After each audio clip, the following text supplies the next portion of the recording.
एकाद श्लोक के पाठ से, भगवन नाम कीर्तन से, साधु पुरुष के दर्शन से करोड़ों तीर्थ करने का फल होता है।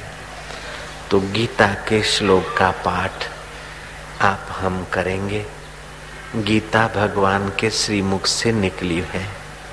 गीता गंगा जी से भी ज्यादा पवित्र है। गंगा भगवान के चरणों से निकली है और आदि भौतिक स्वरूप है, लेकिन गीता भगवान के श्रीमुख से निकली है और भगवत तत्व का साक्षात्कार कराने में समर्थ है। इंद्रियार्थेषु वैराग्यम, इंद्रियार्थेषु वैराग्यम। भगवान 13वें अध्याय के 8वें श्लोक में कहते हैं कि जीव तू अपना मंगल करना चाहता है, अपना कल्याण करना चाहता है, बार बार माता की कुख में ऊंधा होकर लटकना अगर तुझे पसंद नहीं है, बार बार मृत्यु और जन्म में भटकना अगर तुझे स्वीकार नहीं है, तू बुद्धिमान हुआ है, पुण्यात्मा हुआ है, अगर मुझसे तू मिलकर अमर होना चाहता है, सब दुखों से सदा के लिए छूटना चाहता है, सब मुसीबतों से सदा के लिए तू बचना और निवृत्त होना चाहता है, परम पद पाना चाहता है, परमार्थ पद पाना चाहता है, तो तुझे ये 3 काम जरूर करने चाहिए। इंद्रियों में, इंद्रियों के विषय विकार में वैराग्य और अहंकार का अभाव, जन्म मृत्यु और जरा व्याधि दुख रूप है, इसका विवेक, अर्थात जन्म मृत्यु जरा व्याधि शरीर को आती है, इसलिए इन शरीरों में कितना भी सुविधा और सुख मिल जाए, अंत में आदमी जीव बेचारा दुखी दुखी रहता है और मरकर सब कुछ छोड़ जाता है, जीते जी भी न जाने कितनी परेशानियां सहता है। ऐसा विवेक करके शरीर की आसक्ति मिटा, इंद्रियों के अर्थ में आसक्ति मिटा, अहंकार मत कर।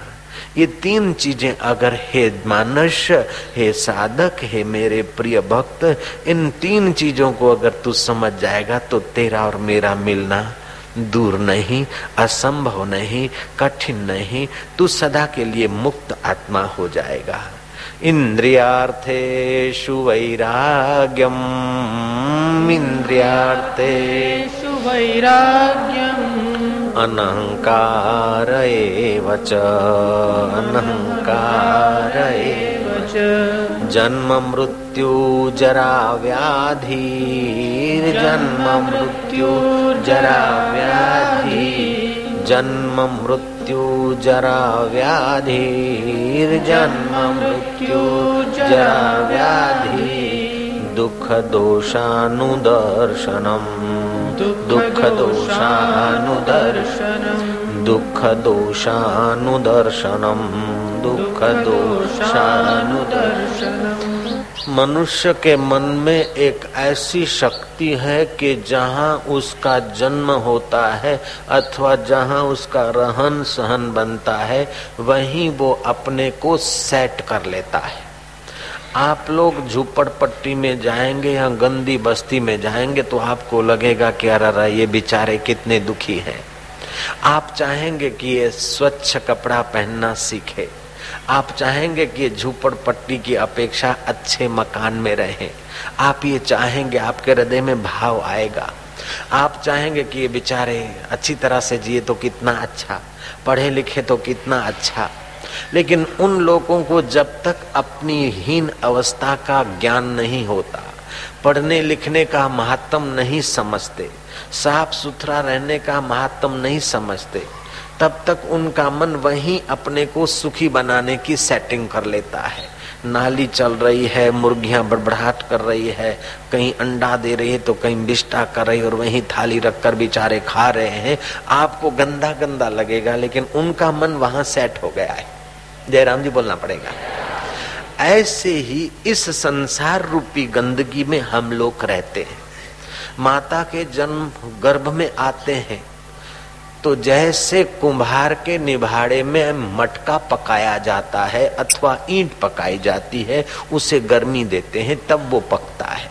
ऐसे ही माता पिता के रजवीर्य लिक्विड होते हैं, पानी जैसा होता है, चिकनाट पदार्थ होता है, उसमें से शरीर बनता है। तो गर्भाग्नि उसे हीट देती है, पकाती है। एक दिन दो दिन मटका, एक दिन दो दिन की निभाड़े से उसकी जान छूट जाती है, लेकिन इस शरीर रूपी कुंभ को पकाने के लिए 9 महीने 13 दिन 15 दिन 40 दिन भी लग जाते, 10 महीने भी लग जाते हैं इस कुंभ को पकाने के लिए। कुम्हार का कुंभ तो आप गोदाम में रख दो, फिर 1 साल के बाद आपको गोदाम से वैसे का वैसा मिलेगा। लेकिन ये गर्भाग्नि का जो कुंभ है, ब्रह्मा जी का पकाया हुआ जो ये कुंभ है, इस कुंभ का भरोसा भी कोई नहीं।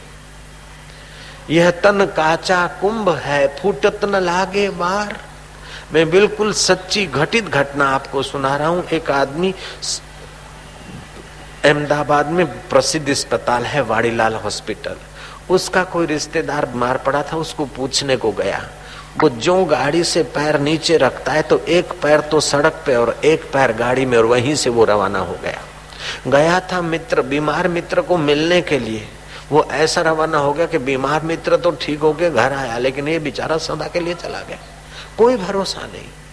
रेलवे का प्लेटफॉर्म नंबर होता है, हवाई जहाज का टर्मिनल नंबर 100 एंड 100 होता है, बस का स्टॉप नंबर होता है, लेकिन तुम्हारी गाड़ी का कोई स्टॉप नंबर नहीं।